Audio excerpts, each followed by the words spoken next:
नमस्कार, आदाब, सत श्री अकाल। स्वागत है आपका एक और नई वीडियो में मेरे यूट्यूब चैनल और आप सबके अपने यूट्यूब चैनल क्रिकेट जोन वेट शॉप पर।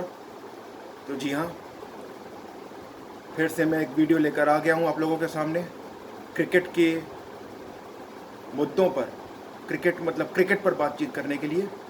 और कल भारत को एक हार का सामना करना पड़ा, जो हार मैंने एक्सपेक्ट नहीं की थी, उस पर बात करेंगे। उसके अलावा कल एक एरा का एंड हुआ है। इंग्लैंड के महान तेज गेंदबाज स्टुअर्ट ब्रॉड ने कल अपने इंटरनेशनल क्रिकेट से रिटायरमेंट का ऐलान कर दिया। और जो एशेज का टेस्ट मैच चल रहा है, जो ऑस्ट्रेलिया की दूसरी पारी चल रही है, उस पारी में हम स्टुअर्ट ब्रॉड को आखिरी बार गेंदबाजी करते हुए देख रहे हैं। एशेज की भी बात करेंगे और एशेज से होते होते हम स्टुअर्ट ब्रॉड की भी बात करेंगे। उसके बाद में इंडिया वेस्ट इंडीज़ के बीच जो कल सेकंड ओडीआई हुआ, उस पर भी बात करूंगा। तो एशेज टेस्ट मैच बहुत ही अच्छी तरीके से बिल्कुल सेट है। 395 पर इंग्लैंड की दूसरी इनिंग्स ख़त्म हुई और 384 रन का लक्ष्य दिया है इंग्लैंड ने ऑस्ट्रेलिया को इस सीरीज़ को 3-1 से जीतने के लिए। और ऑस्ट्रेलिया ने भी अच्छी शुरुआत की है। चौथे दिन के लंच तक ऑस्ट्रेलिया ने 75 रन बना लिए हैं बगैर नुकसान के। और उस्मान ख्वाजा 39 पे खेल रहे हैं और डेविड वार्नर 30 पे खेल रहे हैं।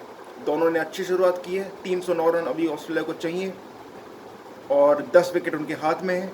टाइम इस टेस्ट में बहुत पड़ा हुआ है। आज के 2 सेशन है और कल का पूरा दिन है, तो नतीजा तो बिल्कुल निकलेगा। अगर मौसम अच्छा रहा तो उस हिसाब से टाइम तो बहुत है और इंग्लैंड को 10 विकेट चाहिए। तो बहुत ही ज़बरदस्त ये सीरीज़ हुई है एशेज़ की। और क्या कमाल की बल्लेबाजी की है जो रूट, जैक क्रोली और जॉनी बेस्टो ने। उसके अलावा स्टोक्स ने भी अच्छी इनिंग्स खेली।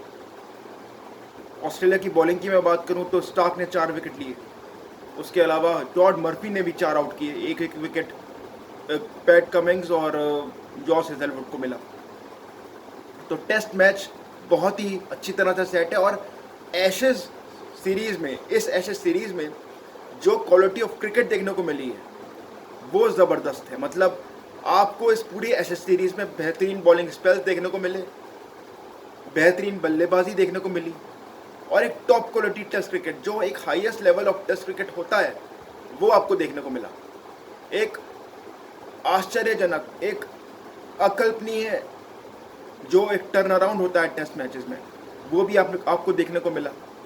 चाहे आप बेन स्टोक्स की इनिंग्स देख लीजिए कि जब तक बेन स्टोक्स खड़े थे, इंग्लैंड जहां एक मैच में बिल्कुल पीछे नज़र आ रहा था, बिल्कुल वो जीत की पोजीशन में आ गया था। अगर Ben Stokes second test match में आधा 1 घंटा और बैटिंग कर जाते तो इंग्लैंड वहां से मैच जीत सकता था। उसके बाद 2-0 से पिछड़ने के बाद इंग्लैंड ने जिस तरीके से कमबैक किया सीरीज़ में, वो बहुत शानदार था। और पहले मैच में भी, एजबेस्टन में जो पहला मैच हुआ था, उसमें ऑस्ट्रेलिया एक समय बड़ा पीछे था।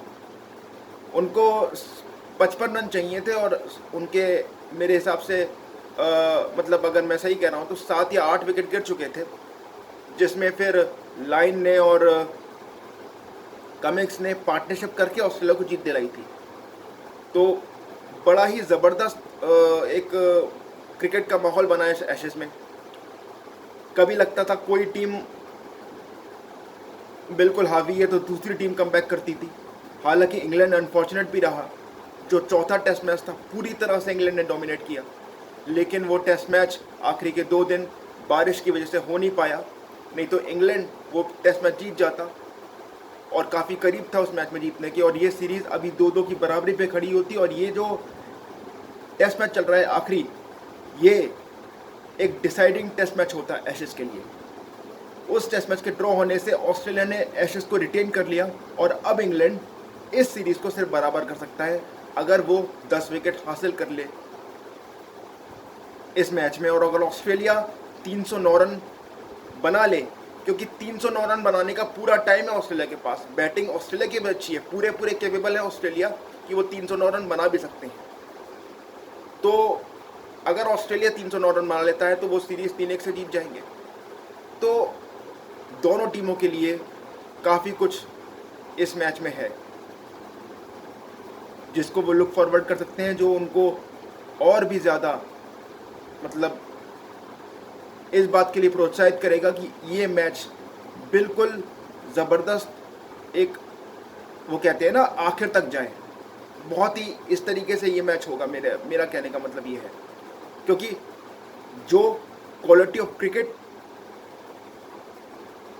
इस सीरीज़ में देखने को मिली है, ऐसा कहीं से नहीं लग रहा कि ऑस्ट्रेलिया इत्मीनान में आ गया है कि हमने तो एशेज रिटेन कर ली है, या इंग्लैंड कहीं से डिसहार्टन हो गया है कि यार अब तो एशेज हम रिटेन कर नहीं सकते। ऐसा कहीं से नहीं लगा है। इंग्लैंड और ऑस्ट्रेलिया बिल्कुल जोर लगा रहे हैं कि इस टेस्ट मैच को भी अपने अपने हाथ में किया जाए, और बहुत ज़बरदस्त टेस्ट मैच चल रहा है और दोनों ही टीमें पूरी तरीके से पम्प्ड अप हैं इस टेस्ट मैच को जीतने के लिए भी, जो होना भी चाहिए। ये होता है क्वालिटी टेस्ट क्रिकेट, एक बेहतरीन कॉम्बिनेशन के साथ। जी हाँ, जब टेस्ट क्रिकेट खेला जाता है दो टीमों के बीच में, तो बहुत ही बढ़िया एक हमको कॉन्टेस्ट देखने को मिलता है। यही होती है टेस्ट क्रिकेट की सबसे बड़ी खूबसूरती, जिसके लिए टेस्ट क्रिकेट को best form of the cricket कहा जाता है। तो देखते हैं कि 5वें एशेज टेस्ट मैच में किस तरीके से चीज़ें आगे बढ़ती हैं। फिलहाल तो मैं ये कहूँगा कि ऑस्ट्रेलिया ने भी बहुत ही करारा एक स्टार्ट किया है, बिल्कुल 75 रन बगैर नुकसान के। और अगर मैं गलत नहीं हूँ तो ये ऑस्ट्रेलिया की ओर से बेस्ट ओपनिंग स्टार्ट है अभी तक इस एशेज में। वार्नर भी अच्छे लगे हैं और ख्वाजा भी अच्छे लगे हैं। ख्वाजा ने तो ओवरऑल बल्लेबाजी अच्छी की है इस एशेज में। हाँ, कई बार उनके स्ट्राइक रेट पे मैंने उनको थोड़ा सा क्रिटिसाइज़ किया है कि स्ट्राइक रेट उनकी थोड़ी बेटर हो सकती थी, लेकिन आप अगर बैटिंग सॉलिडिटी की बात करेंगे तो उस्मान ख्वाजा ने बहुत सॉलिड बैटिंग की है इस एशेज सीरीज़ में।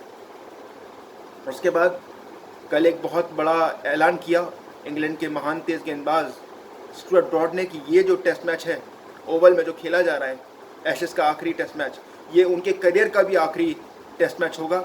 और इस मैच के साथ एशेज तो ख़त्म होगी ही, एक महान तेज़ गेंदबाज का इंटरनेशनल क्रिकेट करियर भी ख़त्म होगा। क्या गेंदबाज रहे स्टुअर्ट ब्रॉड। हम भारतीयों के लिए तो यही याद बनी हुई है कि युवराज सिंह ने 6 छक्के मारे थे स्टुअर्ट ब्रॉड को T20 वर्ल्ड कप 2007 में। लेकिन आप ये देखिए कि उसके बाद स्टुअर्ट ब्रॉड कितने बड़े गेंदबाज बने हैं, कितने बड़े गेंदबाज बने हैं Stuart Broad. 602 wicket, 167 test match, मतलब 167 टेस्ट मैच खेलना और उसमें 602 विकेटें लेना। कमाल की फिटनेस, कमाल का क्रिकेट करियर और बिल्कुल absolutely legend cricketer Stuart Broad. और सिर्फ टेस्ट क्रिकेट नहीं, वनडे में 2015 तक खेलते रहे स्टुअर्ट ब्रॉड, और T20 भी। वनडे में रिकॉर्ड इतना ख़राब नहीं है स्टुअर्ट ब्रॉड का, नहीं T20 में। वनडे में भी 121 वनडे मैचेस में 178 विकेटें हैं स्टुअर्ट ब्रॉड की, और T20 में भी 56 मैचेस में 65 विकेटें हैं स्टुअर्ट ब्रॉड की। कुल मिला के 344 अंतर्राष्ट्रीय मैचेस में 845 विकेटें। ये देखिए रिकॉर्ड इनका, 845 wickets in 344 matches. What a career, absolute legend, absolute legend. बहुत ही मेहनती तेज गेंदबाज मुझे हमेशा से स्टुअर्ट ब्रॉड लगते हैं। हिट द डेक गेंदबाज स्टुअर्ट ब्रॉड ज़्यादा हैं, और जहाँ पर कुछ नहीं होता वहाँ पर वो गेंद को बार बार विकेट पे हिट करके मदद निकालते थे और विकेटें लेते थे। और लेफ्ट हैंडर्स के लिए तो कमाल के गेंदबाज थे। आपने देखा ही है कि डेविड वार्नर को कितनी बार स्टुअर्ट ब्रॉड ने अपना शिकार बनाया है। 17 से 18 बार उन्होंने स्टुअर्ट ब्रॉड को आउट किया है। उसके अलावा ज़बरदस्त गेंदबाज और टीम मैन वो थे। मैं तो उनको ये कहूँगा कि ऑल द फॉर्मेट्स देखिए, 2015 के बाद इंग्लैंड ने अपनी एक अप्रोच चेंज की कि भाई हम वनडे क्रिकेट अलग तरीके से खेलना चाहते हैं। और T20 भी अलग तरीके से खेलना चाहते हैं। लेकिन आप ओवरऑल रिकॉर्ड देखेंगे ना स्टुअर्ट ब्रॉड का तो बहुत ही बढ़िया है। 121 मैचेस में 178 विकेट कम नहीं होते। मैं वनडे क्रिकेट की बात कर रहा हूँ। टेस्ट क्रिकेट में 20 बार स्टुअर्ट ब्रॉड ने 5 विकेट लिए, 3 बार 10 विकेट लिए। T20 में भी एक बार 5 विकेट उन्होंने लिए हैं, और सॉरी वनडे में एक बार 5 विकेट लिए हैं, और T20 में भी उनका जो बेस्ट है वो 4 for 24 है। अगर हम बॉलिंग एवरेजेस की बात करें तो टेस्ट क्रिकेट में उनका बॉलिंग एवरेज 27 से थोड़ा ज़्यादा है। वनडे में 30 से ज़्यादा उनका बॉलिंग एवरेज है, जो अच्छा है दोनों फॉर्मेट्स में। और T20 की अगर मैं बात करूं तो T20 का बॉलिंग एवरेज मैं आपको बता देता हूं। वैसे तो इनका पूरा करियर मुझे रटा हुआ ही है। T20 में अगर आप इनके बॉलिंग एवरेज को देखें तो T20 में 22 का बॉलिंग एवरेज है। तो ओवरऑल बहुत ही बढ़िया गेंदबाज है, और हर फॉर्मेट में इन्होंने योगदान दिया इंग्लैंड के लिए। मुझे याद है 2013 का जो चैंपियंस ट्रॉफी का फाइनल था जिसको इंडिया ने जीता था, 20 ओवर का जो मैच था, उसमें रोहित शर्मा को बहुत ही शानदार तरीके से क्लीन बोल्ड किया था स्टुअर्ट ब्रॉड ने। गेंद अंदर को आई और रोहित शर्मा पूरी तरह चूक गए और बोल्ड हो गए। तो गेंदबाज तो कमाल के थे स्टुअर्ट ब्रॉड, बल्लेबाज भी अच्छे थे। जी हाँ, 169 बेस्ट है टेस्ट क्रिकेट में उनका, 13, 50, 100 है, 17 का बैटिंग एवरेज है। लेकिन मुझे गेंदबाज का नाम याद नहीं आ रहा, शायद वर्नोन एरोन थे, या मैं गेंदबाज तो मैं कुल नाम को लेकर थोड़ा कंफ्यूज हूँ। उनकी गेंद जो है स्टुअर्ट ब्रॉड के एक बार हेलमेट पे लग गई थी, जिसके बाद स्टुअर्ट ब्रॉड की बैटिंग थोड़ी सी नीचे आ गई। वरना अपने करियर के पहले 4-5 साल ये सीरियसली बहुत ही बेहतरीन बैट्समैन हुआ करते थे, मतलब लोअर डाउन दी ऑर्डर। और एक समय तो ये टेस्ट क्रिकेट में ऑलराउंडर भी कंसिडर किए जाते थे। मतलब 169 रन इन्होंने पाकिस्तान के खिलाफ बनाए हैं। तो उसके जब गेंद इनको लगी नहीं थी हेलमेट पे, उससे पहले ये बेहतर बल्लेबाज थे। उसके बाद जब इनको गेंद लग गई, मुझे बॉलर का नाम याद नहीं आ रहा है, जब गेंद हेलमेट पे लग गई तो उन्होंने बल्लेबाजी, मतलब उस तरीके से इन्होंने जितना अच्छी बल्लेबाजी ये किया करते थे हेलमेट पे बॉल लगने से पहले, उतनी अच्छी बल्लेबाजी उसके बाद नहीं कर पाए। बल्लेबाजी नीचे आई और पूरा फोकस इन्होंने गेंदबाजी पे अपना डाला, और क्या कमाल के गेंदबाज थे। मुझे इनका एक बेहतरीन स्पेल याद आता है, नॉटिंघम में 2015 की एशेज सीरीज में 8 विकेट लिए थे 15 रन देकर। जी हाँ, 15 रन देकर 8 विकेट, और उस मैच के अंदर ऑस्ट्रेलिया को 60 पे ऑल आउट कर दिया था। नॉटिंघम में वो टेस्ट मैच था, और कमाल का स्पेल था। मतलब इतना कमाल का स्पेल बहुत कम मैंने देखा है टेस्ट क्रिकेट में। तो इतने बेहतरीन गेंदबाज थे स्टुअर्ट ब्रॉड, मतलब हैं, सॉरी अभी तो आखिरी इनिंग्स में गेंदबाजी कर रहे हैं, इस मैच के बाद उनका करियर ख़त्म होगा। तो इतने बेहतरीन गेंदबाज हैं स्टुअर्ट ब्रॉड। 600 विकेट लेना एक तेज़ गेंदबाज के लिए कितनी बड़ी बात होती है, इसका अंदाज़ा आप लगा ही सकते हैं। कमाल के क्रिकेटर, एक कमाल के एक टीम मैन, और हार्ड वर्किंग मैं इसलिए भी ज़्यादा बोलूँगा उनको कि इंडिया में या सब कॉन्टिनेंट में आके कई बार उनको इतना रेगुलरली विकेट्स नहीं मिलते थे, क्योंकि यहाँ की विकेटें स्लो होती हैं, पेस इतना नहीं होता विकेटों में। यहाँ पर भी वो हिट द डेक बॉल करके एक एंड पकड़ के गेंदबाजी किया करते थे मेहनत के साथ। ये स्टुअर्ट ब्रॉड की सबसे अच्छी बात थी, मतलब बात है, सॉरी मैं बार बार थी बोल रहा हूँ, है। अभी भी एक इनिंग बाकी है, अभी भी गेंदबाजी कर रहे हैं, आखिरी मैच चल रहा है उनका। तो ये स्टुअर्ट ब्रॉड की सबसे अच्छी बात है कि मेहनत लगातार करते थे। अगर हेल्प नहीं भी मिल रही है तो एक एंड पकड़ के लगातार वो लगे रहते हैं।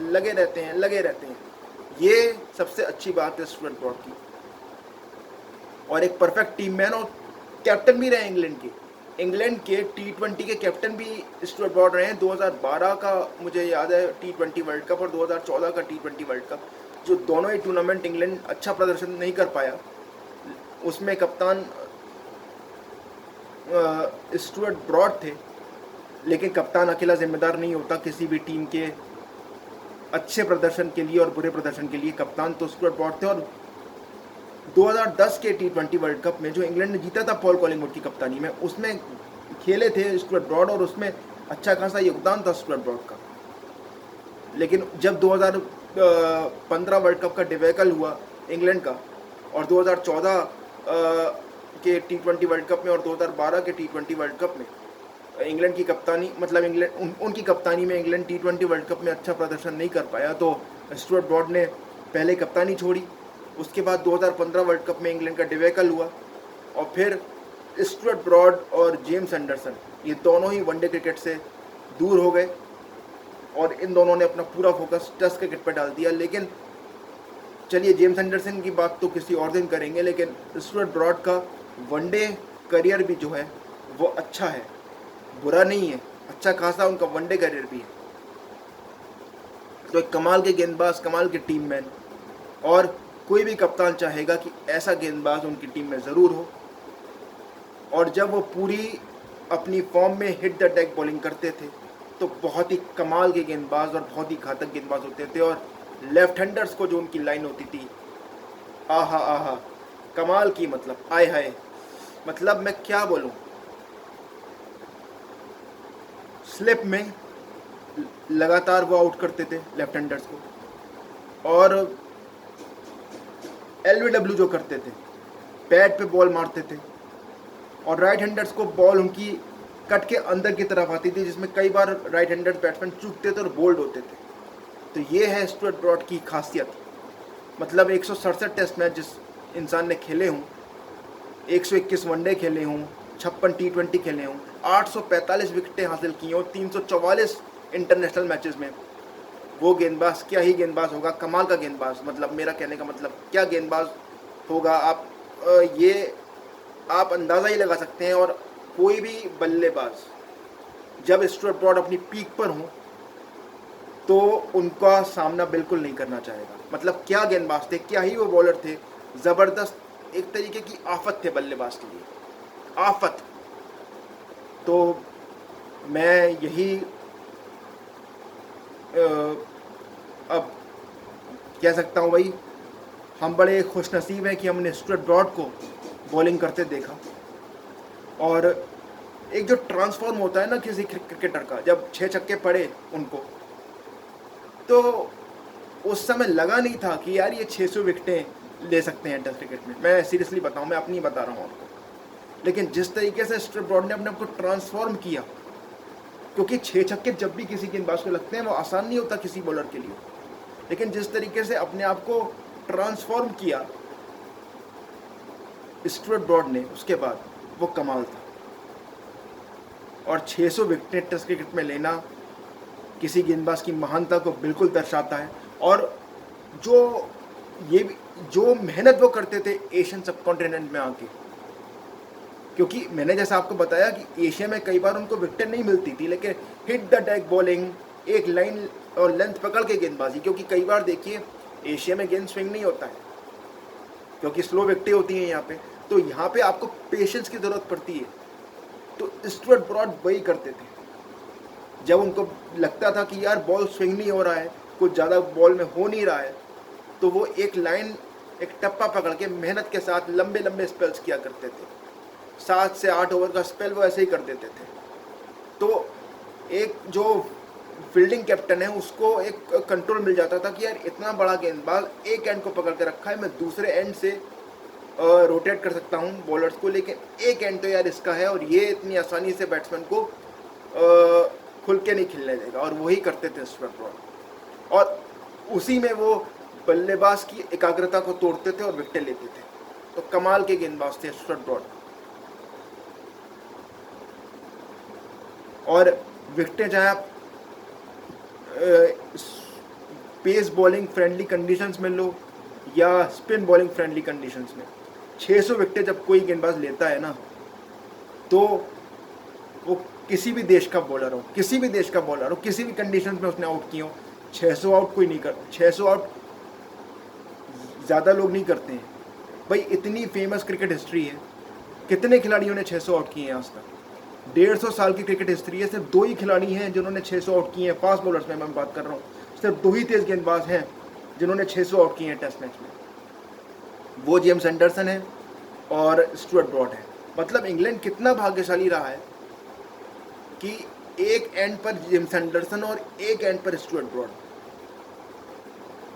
और दोनों की अपनी अपनी महारत, मतलब कमाल की। मतलब लगभग 1300 विकेटें इन दोनों ने आपस में बांटी, तो ये भी हमने, आई थिंक मैं इसके बाद कभी क्रिकेट में ये देख पाऊंगा कि यार 600 विकेट लेने वाले दो गेंदबाज साथ में खेल रहे हैं और दोनों एंड से गेंदबाजी कर रहे हैं। मुझे नहीं लगता कि मैं क्रिकेट में कभी ये दोबारा देख पाऊंगा, क्योंकि देखिए ऐसा, क्योंकि मुझे कभी नज़र नहीं आता कि इस तरीके के 600 विकेट लेने वाले गेंदबाज एक साथ खेल रहे हैं इतने लंबे समय से, क्योंकि आजकल तो टेस्ट क्रिकेट भी कम हो गई है। तो अब मुझे नहीं पता कि मैं कब देख पाऊंगा कि दो गेंदबाज जो 600 विकेट ले चुके हैं वो लगातार दो एंड से गेंदबाजी कर रहे हैं।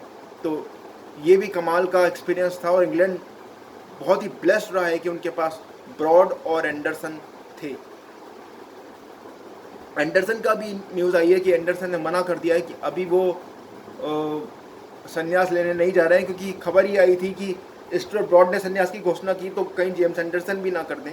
लेकिन जेम्स एंडरसन की खबर आई है कि जेम्स एंडरसन ने अभी संन्यास लेने का मन नहीं बनाया है। लेकिन स्टुअर्ट ब्रॉड का करियर जो है वो इस मैच के बाद ख़त्म हो जाएगा। और हाँ, एक बात और मैं कहूँगा, एशेज़ में अभी उन्होंने 150 विकेटें भी पूरी की इस मैच के अंदर, तो ऑस्ट्रेलिया के खिलाफ खेलना भी स्टुअर्ट ब्रॉड को बड़ा पसंद आता रहा है और वो चाहेंगे कि अपनी जो उनकी करियर में वो आखिरी बार इस पारी में बॉलिंग कर रहे हैं, इसमें भी वो विकेटें लेके इंग्लैंड को जीत दिलाएं और एक हाई नोट पे अपना करियर को अंत करें। तो ज़बरदस्त उन्होंने क्रिकेट खेली, बहुत ही महान गेंदबाज, और क्रिकेट में हमेशा स्टुअर्ट ब्रॉड का जो मुकाम है वो बहुत ऊंचा रहेगा। तो बड़ा ज़बरदस्त करियर स्टुअर्ट ब्रॉड का रहा। तो मैंने सोचा कि इतने महान गेंदबाज हैं तो इन पर बात करना तो बनता है। उसके बाद अब बात करते हैं भारत वेस्ट इंडीज़ के बीच जो कल ओडीआई हुआ दूसरा, जिसमें भारत को हार का सामना करना पड़ा, उसकी बात करते हैं। देखिए, मैं सीधी सी बात कहूँगा, मुझे ये हार पची नहीं। मैं वेस्ट इंडीज़, देखिए with all respect to West Indies, लेकिन उनके क्रिकेट की हालत काफ़ी ख़राब है इस समय, ये तो कोई ढकी छुपी बात नहीं है। लेकिन वेस्ट इंडीज़ से इस तरह से मैच हारना कि आप 90 पे 0 हो और आपके सारे विकेट मिलके 90 के बाद सिर्फ 91 रन बना के, मतलब 90 पे आप 0 और 181 पे पूरी टीम आउट हो जाती है। तो ये मुझे समझ में नहीं आ रहा, मतलब 90 पर 0 होने के बाद 91 रन के अंदर, अगले 91 रन के अंदर सारी टीम आउट हो जाती है। मुझे समझ में ये बिल्कुल नहीं आ रहा है। और क्रिकेट सिखाने की कोशिश मैं किसी को नहीं कर रहा हूँ, लेकिन ये एक्सपेरिमेंट्स काफ़ी ज़्यादा हो रहे हैं। 2 महीने वर्ल्ड कप को रह गए और क्लियरिटी जो है वो नज़र नहीं आ रही कि फाइनल 15 का होगा क्या। जसप्रीत बुमराह की खबर आ रही है कि वो फिट हैं, वो आयरलैंड जाएंगे, लेकिन श्रेयस अय्यर और राहुल का क्या होगा, मतलब उनकी फिटनेस अपडेट क्या है, ये पूरी तरीके से क्लियरिटी उस पर नहीं है। हालांकि खबरें आ रही हैं कि वो खेलेंगे, लेकिन वो कितने फिट हो पाएंगे और फिट हो के वो कैसे परफॉर्म करेंगे, ये भी एक सवाल है। तो देखिए, ओवरऑल अगर आप हालात इंडियन क्रिकेट टीम के देखें वनडे क्रिकेट में, तो मैं चाहूँगा कि इंडिया वर्ल्ड कप जीते। इंडिया वर्ल्ड कप क्या, एशिया कप भी जीते, दोनों टूर्नामेंट जीते, और हम इंडिया को हमेशा सपोर्ट करेंगे। लेकिन अगर मैं आपसे ऑनेस्टली बताऊं तो मुझे डर है नॉकआउट मैच को लेकर भी, और वर्ल्ड कप में इंडिया किस तरीके का परफॉर्म करेगा उस पर मैं यही चाहूँगा कि इंडिया अच्छा परफॉर्म करे।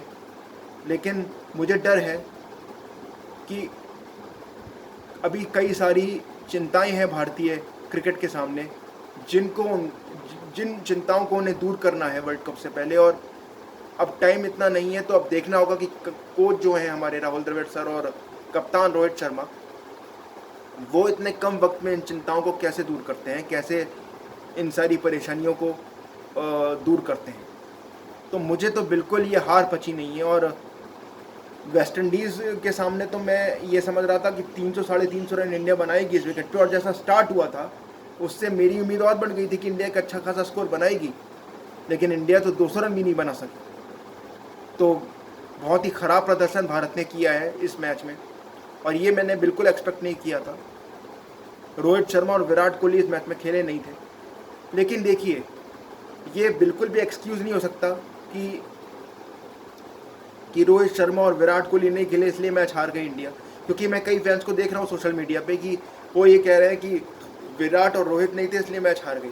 देखिए, विराट कोहली और रोहित शर्मा तो बहुत बड़े प्लेयर्स हैं, मैं भी ये बात मानता हूँ, मैं बार बार ये बात कहता हूँ। लेकिन हम तो हमेशा बात करते हैं कि हमारा यंग टैलेंट भी बहुत ज़बरदस्त है, किसी भी टीम को हरा सकता है यंग टैलेंट। तो भले ही रोहित शर्मा और विराट कोहली टीम में नहीं थे, लेकिन 181 पे आउट होना बिल्कुल भी नहीं बनता था। तो वो मेरे लिए एक अनएक्सपेक्टेड रिजल्ट रहा कि हम 181 पे आउट हो गए, उसके बाद हम मैच भी हार गए। एक समय 91 पर 4 आउट कर दिए थे हमने वेस्ट इंडीज़ के, लेकिन उसके बाद शे होप ने और जो नए प्लेयर हैं कार्टी ने अच्छी बैटिंग की और वेस्ट इंडीज़ को जीत दिलाई। और ये वेस्ट इंडीज़ क्रिकेट को बहुत बूस्ट करेगी ये जीत जो है। लेकिन हमारे क्रिकेट के लिए ऐसी हारें एक सवाल खड़ा करके जाती हैं कि हम वर्ल्ड कप की तैयारियां किस तरह कर रहे हैं। क्योंकि वर्ल्ड कप में मजबूत टीमों से हमारा मैच है, चाहे ऑस्ट्रेलिया की बात करें, इंग्लैंड की बात करें, न्यूजीलैंड की बात करें, साउथ अफ्रीका की बात करें, पाकिस्तान की बात करें। स्पिन अटैक तो अफगानिस्तान, बांग्लादेश और श्रीलंका का भी बेहतर है। तो चैलेंजेस बहुत सारे हैं वर्ल्ड कप में, और भारत की तैयारी अब कितनी आइडियल है कितनी नहीं, लेकिन ये तो मैं नहीं जानता। लेकिन जो एक हालात हैं वो चिंताजनक हैं, क्योंकि इस तरीके से भारत को नहीं हारना चाहिए था। मतलब मेरा मतलब है कि वेस्ट इंडीज़ से मैं हार एक्सपेक्ट नहीं कर रहा था इंडिया की। इस जो मैंने अभी कहा कि इस तरीके से नहीं हारना चाहिए था। ये नहीं कि आप अगर 300 करके मैच हारते तो मैं कुछ नहीं कहता आपसे। मेरे कहने का मतलब ये है कि वेस्ट इंडीज़ से हारना मैं एक्सपेक्ट नहीं कर रहा था। मैंने यहाँ तक कि 181 पे जब इंडिया आउट हुई तो मैंने ये सोचा था कि वीडियो तो मैं बनाऊंगा और 181 पे जो हमारा बैटिंग एक फेल हुआ है उस पर क्रिटिसाइज़ करूंगा। लेकिन मुझे ये भी उम्मीद थी कि 181 इंडिया डिफेंड कर सकती है। तो वहाँ पे क्या होगा, हम बैटिंग जो प्रदर्शन है उसको हम क्रिटिसाइज़ करेंगे, लेकिन गेंदबाज हमारे अच्छी गेंदबाजी करेंगे। और फिर जब 91 पे 4 आउट हो गए वेस्ट इंडीज़ के, तो मेरी उम्मीद बढ़ गई कि हाँ यार 181 कम से कम डिफेंड तो चलो हो जाएंगे। लेकिन वो भी नहीं हो पाया।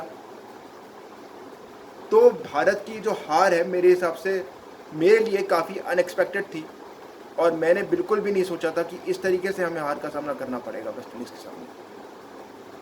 तो वर्ल्ड कप चांसेस इंडिया के क्या हैं? देखिए, टॉप 4 में तो मैं अभी भी रखूँगा भारत को, लेकिन सवाल वहीं के वहीं खड़े हैं कि बड़े मैच में इंडिया कैसा प्रदर्शन करेगी। और वर्ल्ड कप से पहले बहुत सारे सवाल हैं इंडिया के पास, जिनको दूर करना बहुत ज़रूरी है। मतलब उन सवालों के जवाब ढूंढना बहुत ज़रूरी है, और हालात इतने कोई आइडियल नहीं है इंडियन वनडे टीम के लिए। तो एक क्रिकेट फैन के तौर पर मुझे डर है कि इंडिया को कहीं बहुत सारी परेशानियां ना झेलनी पड़ जाए वर्ल्ड कप में, और ये मेरा डर है एक क्रिकेट फैन के तौर पर, क्योंकि मैं नहीं चाहता कि इंडिया को वर्ल्ड कप में परेशानियां हों, और मैं चाहता हूं कि इंडिया वर्ल्ड कप में अच्छा करे, इंडिया वर्ल्ड कप जीते। इसलिए एज अ क्रिकेट फैन मैं वर्ल्ड कप के नॉकआउट मैचों को अगर मैं सोच रहा हूँ उसकी, तो मुझे डर लगता है कि यार इंडिया अच्छा प्रदर्शन करे। मैं यही मतलब चाहता हूँ और यही दुआ करता हूँ मैं। लेकिन जो सवाल हैं इंडियन क्रिकेट के सामने वो बहुत बड़े हैं। और देखिए, मैं क्रिकेट सिखाने वाला तो कोई नहीं हूँ, मेरी इतनी शायद कैपेबिलिटी नहीं है कि मैं इतने बड़े बड़े खिलाड़ियों को, इतने बड़े कोच को, मैं जो खुद भी इतने बड़े खिलाड़ी रहे राहुल द्रविड़ सर, उनको मैं क्रिकेट सिखाऊँ। क्रिकेट कोई किसी को नहीं सिखा सकता, लेकिन मैं सिर्फ बात कर सकता हूँ जो हुआ है मैदान पर उसकी। और मैं यही कहूँगा कि एक्सपेरिमेंट्स बहुत ज़्यादा हो रहे हैं, और ये एक्सपेरिमेंट्स जितने कम हो उतना अच्छा होगा, ताकि हमारी फाइनल 15 की जो एक पिक्चर है वो कप्तान रोहित शर्मा के दिमाग में क्लियर हो। और वेस्ट इंडीज़ से हारना नहीं बनता था, वेस्ट इंडीज़ से हारना बिल्कुल भी नहीं बनता था। मैं ऑनेस्टली ये बात कह रहा हूँ, मुझे ये हार नहीं पच रही है, ये हार नहीं पच रही है मुझे। और इस हार ने बहुत सारे सवाल फिर खड़े कर दिए इंडियन क्रिकेट के सामने। अब तीसरा वनडे एक डिसाइडर वनडे हो गया है, तो देखना होगा क्या रोहित शर्मा और विराट कोहली वापस आएंगे या हम इसी टीम के साथ उतरेंगे, क्योंकि इस मैच में कई ऐसे फैसले हुए जो बड़े अजीब थे। पहले तो मैंने एक्सपेक्ट नहीं किया था कि रोहित शर्मा और विराट कोहली इस मैच में नहीं खेलेंगे। उसके बाद अक्षर पटेल का नंबर 4 पर चले जाना, इसने भी मुझे सरप्राइज़ किया। तो ये जो दो फैसले थे ये मुझे काफ़ी सरप्राइजिंग लगे। तो ये है भारत वेस्ट इंडीज़ मैच का मतलब सीरीज़ का हाल। मुझे ये हार बिल्कुल नहीं बच रही है और मेरे लिए काफ़ी अनएक्सपेक्टेड रिजल्ट था ये, जो मैं एक्सपेक्ट नहीं कर रहा था। हम तो अलग ही बातें कर रहे थे कि भारत 300 रन बनाएगा, 350 रन बनाएगा। मैंने तो 400 भी बोल दिया था, लेकिन यहाँ तो 200 रन भी नहीं बने। लेकिन देखते हैं आखिरी वनडे में क्या होता है। फिलहाल आज के वीडियो में इतना ही है और आप लोग अपना ख्याल रखें और वीडियो को लाइक करें, चैनल को सब्सक्राइब करें। आपसे मुलाकात होती है अगले वीडियो में। बाय बाय, नमस्कार।